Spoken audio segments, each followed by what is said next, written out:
Chaque parole est un chemin.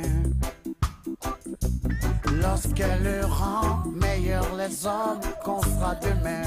Je pense que le problème des Français, il est un peu plus grave qu'une affaire de quenelle ou de visiter un quartier soi-disant insécurisé. Nous, ce qu'on veut, les habitants du quartier, en l'occurrence, du Gros-Sault, ou même la France veut, avant tout, c'est qu'on vous a élu, certes, par rapport à la sécurité, mais on a élu un président par rapport à l'emploi. C'est le vrai problème. Au-delà du petit discours que vous êtes en train de faire. Ce que vous voulez, Gros-Sault, ou même la France veut, avant tout, c'est qu'on vous a élu, certes, ce que vous voulez, Gros-Sault, ou même la France veut, avant tout, c'est qu'on vous a élu, c'est qu'on vous a... D'abord, je leur dis que la Shoah, l'extermination des Juifs, le génocide, doivent être sacralisés, sacrés. Et que quand on commence à s'attaquer à cela, c'est l'ensemble de notre système de valeurs qui est atteint. Ensuite, je leur dis que la République n'admet pas les deux poids, deux mesures, et que nous sommes intransigeants vis-à-vis de ceux qui s'en prennent aux musulmans, aux juifs, aux chrétiens. Quand on s'attaque à une synagogue, à une mosquée, à une église, quand on profane un cimetière, on s'attaque non seulement à ces religions, on s'attaque à la conscience des fidèles, mais on s'attaque tout simplement à la France. La laïcité reconnaît, c'est pour ça que c'est un bien précieux, le droit de croire et de ne pas croire. Je chante pour me libérer, te libérer, nous libérer.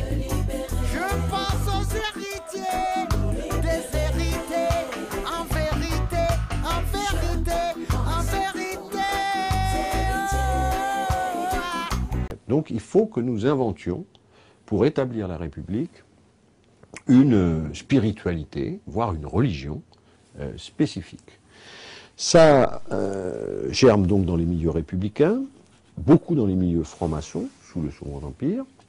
Se constitue d'ailleurs, par exemple, une alliance religieuse universelle, dans laquelle on va trouver à la fois des catholiques libéraux, des protestants libéraux, des juifs libéraux, puisque toutes les religions sont un peu, enfin les dogmatismes sont en crise, mais en même temps des athées, des matérialistes, etc., portant un projet de religion universelle, de religion éclairée.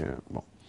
Et donc, en fait, ceux qui vont construire, en grande partie, en tout cas l'école de la République, mais jouer un rôle déterminant dans la République, c'est le cas de Ferdinand Buisson, sont des gens qui sont venus à la République d'abord en étant des croyants, mais deuxièmement avec un projet spirituel, c'est-à-dire que la République, pour s'établir, a besoin de former sa propre religion, qu'ils vont appeler d'ailleurs, ça c'est un paradoxe incroyable, en tout cas une surprise, c'est un étonnement pour moi, jeune chercheur, la laïcité. Chaque parole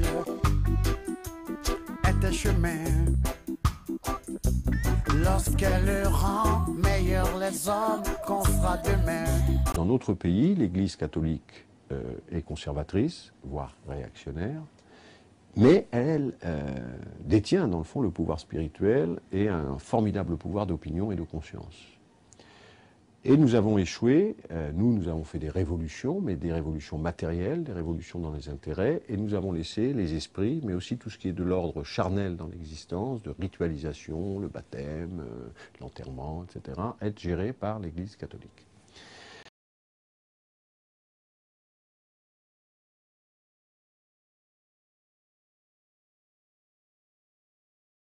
Que quand on manifeste avec des cohortes d'extrême droite, des groupuscules identitaires, ceux qui s'en prennent à la République, aux musulmans, aux juifs, aux francs-maçons, à nos valeurs communes, ils trouveront la République et la justice. Le révisionnisme, l'apologie de la collaboration, ce n'est pas une opinion, c'est un délit.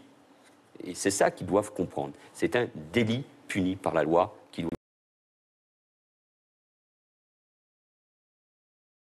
Je pense qu'il faut que la République soit très ferme, non seulement vis-à-vis des messages de haine, mais aussi vis-à-vis des parents qui ne mettraient pas leurs enfants à l'école. Il y a un moment, il faut dire, ça suffit, on ne peut pas tout comprendre.